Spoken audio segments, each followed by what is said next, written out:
कर्ण कथा। कर्ण का जन्म कैसे हुआ, विचित्र या कथा, जो कहानी आज हम आपको सुनाने जा रहे हैं। धृतराष्ट्र, पांडु और विदुर की लालन पालन का भार भीष्म के ऊपर था। तीनों पुत्र बड़े होने पर विद्या अध्ययन के लिए भेजे गए। धृतराष्ट्र बल विद्या में, पांडु धनुर्विद्या में तथा विदुर धर्म और नीति में निपुण हुए। युवा होने पर धृतराष्ट्र अंधे होने के कारण राज्य के उत्तराधिकारी न बन सके। विदुर दासी पुत्र थे, इसीलिए पांडु को ही हस्तिनापुर का राजा घोषित किया गया। भीष्म ने धृतराष्ट्र का विवाह गंधार की राजकुमारी गंधारी से कर दिया। गंधारी को जब ज्ञात हुआ कि उसका पति अंधा है तो उसने स्वयं अपनी आंखों पर पट्टी बांध ली। उन्हीं दिनों यदुवंशी राजा सूरसेन की पोषित कन्या कुंती जब सयानी हुई तो पिता ने उसे घर आए महात्माओं की सेवा में लगा दिया। पिता के अतिथि गृह में जितने भी साधु महात्मा, ऋषि मुनि आदि आते, कुंती उनकी सेवा मन लगाकर किया करती थी।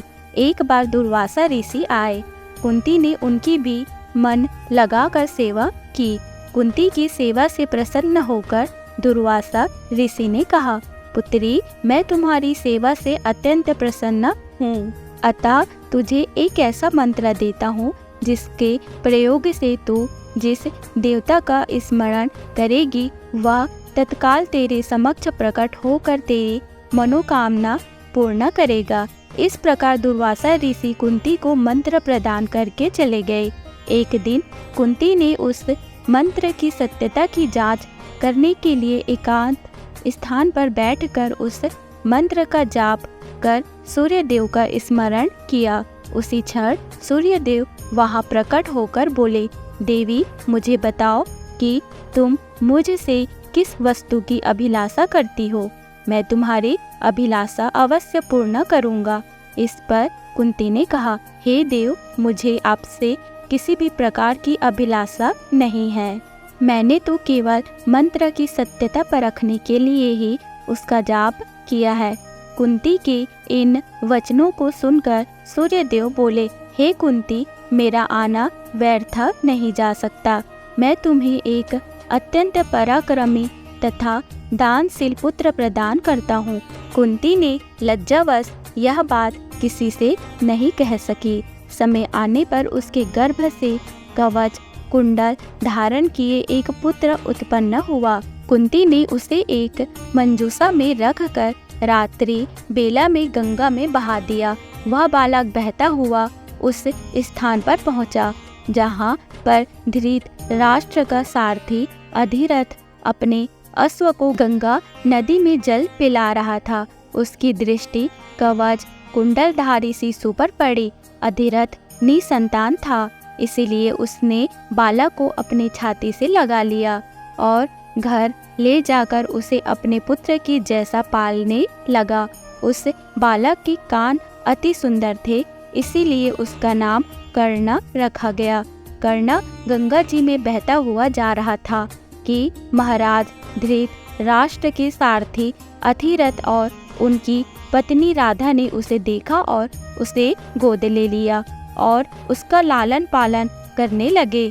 कुमार अवस्था से ही कर्ण की रुचि अपने पिता अधिरथ के समान रथ चलाने की बजाय युद्ध कला में अधिक थी। कर्ण और उसके पिता अधिरथ आचार्य द्रोण से मिले, जो कि उस समय युद्ध कला के सर्वश्रेष्ठ आचार्यों में से एक थे। द्रोणाचार्य उस समय कुरु राजकुमारों को शिक्षा दिया करते थे। उन्होंने कर्ण को शिक्षा देने से मना कर दिया, क्योंकि कर्ण एक सारथी पुत्र था और द्रोण केवल क्षत्रियों को ही शिक्षा दिया करते थे। द्रोणाचार्य की असम्मति के उपरांत कर्ण ने परशुराम से संपर्क किया, जो कि केवल ब्राह्मणों को ही शिक्षा दिया करते थे। कर्ण ने स्वयं को ब्राह्मण बताकर परशुराम से शिक्षा का आग्रह किया। परशुराम ने कर्ण का आग्रह स्वीकार किया और कर्ण को अपने समान ही युद्ध कला और धनुर्विद्या में निष्णात किया। कर्ण को उसके गुरु परशुराम और पृथ्वी माता से श्राप मिला था। कर्ण की शिक्षा अपने अंतिम चरण पर थी। एक दोपहर की बात है। गुरु परशुराम कर्ण की जंघा पर सिर रख कर विश्राम कर रहे थे। कुछ देर बाद कहीं से एक बिच्छू आया और उसकी दूसरी जंघा पर काट कर घाव बनाने लगा। गुरु का विश्राम भंग न हो इसलिए कर्ण बिच्छू को दूर न हटाकर उसके डंक को सहता रहा। कुछ देर में गुरुजी की निद्रा टूटी और उन्होंने देखा कि कर्ण की जांघ से बहुत रक्त बह रहा है। उन्होंने कहा कि केवल किसी क्षत्रिय में ही इतनी सहनशीलता हो सकती है कि वह बिच्छू डंक को सह ले, न कि किसी ब्राह्मण में। और परशुराम जी ने उसे मिथ्या भाषण के कारण श्राप दिया कि जब भी कर्ण को उनकी दी हुई शिक्षा की सर्वाधिक आवश्यकता होगी उस दिन वह उसके काम नहीं आएगी। कर्ण, जो कि स्वयं ये नहीं जानता था कि किस वंश से है, ने अपने गुरु से क्षमा मांगी और कहा कि उसके स्थान पर यदि कोई और शिष्य भी होता तो भी यही करता। यद्यपि कर्ण को क्रोधवश श्राप देने पर उन्हें गलानी हुई, पर वे अपना श्राप वापस नहीं ले सकते थे। तब उन्होंने कर्ण को अपना विजय नामक धनुष प्रदान किया और उसे ये आशीर्वाद दिया कि उसे वह वस्तु मिलेगी जिसे वह सर्वाधिक चाहता है, अमिट प्रसिद्धि। कुछ लोक कथाओं में माना जाता है कि बिच्छू के रूप में स्वयं इंद्र थे, जो उसकी वास्तविक क्षत्रिय पहचान को उजागर करना चाहते थे। परशुराम जी के आश्रम से जाने के पश्चात कर्ण कुछ समय तक भटकता रहा। इस दौरान वह शब्द भेदी विद्या सीख रहा था। अभ्यास के दौरान उसने एक गाय के बछड़े को कोई वनी पशु समझ लिया और उस पर शब्द भेदी बाण चला दिया और बछड़ा मारा गया। तब उस गाय के स्वामी ब्राह्मण ने कर्ण को श्राप दिया कि जिस प्रकार उसने एक असहाय पशु को मारा है, वैसे ही एक दिन वह भी मारा जाएगा, जब वह सबसे अधिक असहाय होगा और जब उसका सारा ध्यान अपने शत्रु से कहीं अलग किसी और काम पर होगा।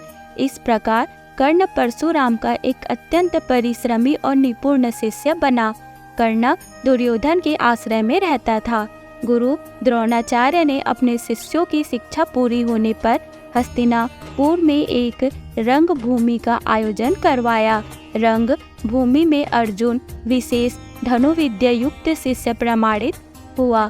तभी कर्ण रंग भूमि में आया और अर्जुन द्वारा किए गए कर्तव्यों को पार करके उसे द्वंद्व युद्ध के लिए ललकारा। तब कृपाचार्य ने कर्ण के द्वंद्व युद्ध को अस्वीकृत कर दिया और उससे उसके वंश और साम्राज्य के विषय में पूछा, क्योंकि द्वंद्व युद्ध के नियमों के अनुसार केवल एक राजकुमार ही अर्जुन को, जो हस्तिनापुर का राजकुमार था, द्वंद्व युद्ध के लिए ललकार सकता था।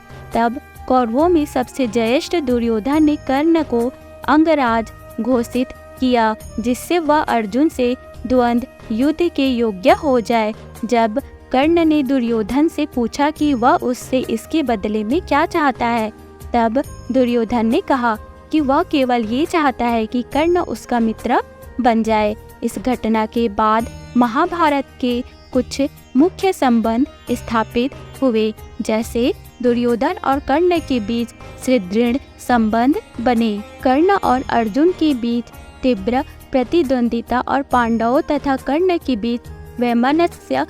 कर्ण दुर्योधन का एक निष्ठावान और सच्चा मित्र था। यद्यपि वह बाद में दुर्योधन को खुश करने के लिए ध्रुव घृणा में भागीदार करता है, लेकिन वह आरंभ से ही इसके विरुद्ध था।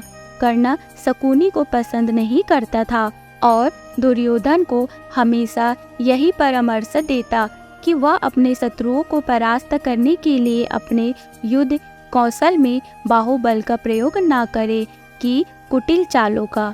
जब लाक्षागृह में पांडवों को मारने का प्रयास विफल हो जाता है, तब कर्ण दुर्योधन को उसकी कायरता के लिए डांटता है और कहता है कि कायरों की सभी चालें विफल ही होती है और उसे समझाता है कि उसे एक योद्धा के समान कार्य करना चाहिए और उसे जो कुछ भी प्राप्त करना है उसे अपनी वीरता द्वारा प्राप्त करे।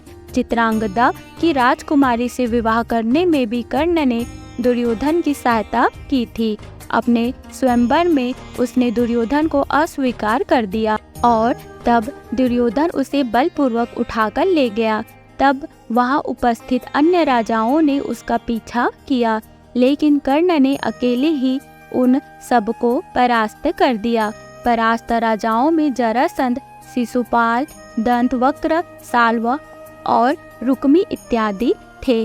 कर्ण की प्रशंसा स्वरूप जरासंध ने कर्ण को मगध का एक भाग दे दिया। भीम ने बाद में श्री कृष्ण की सहायता से जरासंध को परास्त किया, लेकिन उससे बहुत पहले कर्ण ने उसे अकेले परास्त किया था। कर्ण ही ने जरासंध की इस दुर्बलता को उजागर किया था। उसकी मृत्यु केवल उसके धड़ को पैरों से चीरकर 2 टुकड़ों में बांटकर हो सकती है। तो दोस्तों, ये कहानी आपको कैसी लगी हमें कमेंट करके ज़रूर बताइएगा। वीडियो को लाइक, चैनल को सब्सक्राइब जरूर कीजिएगा। मिलते हैं नेक्स्ट वीडियो में। Okay, bye bye, take care, thank you.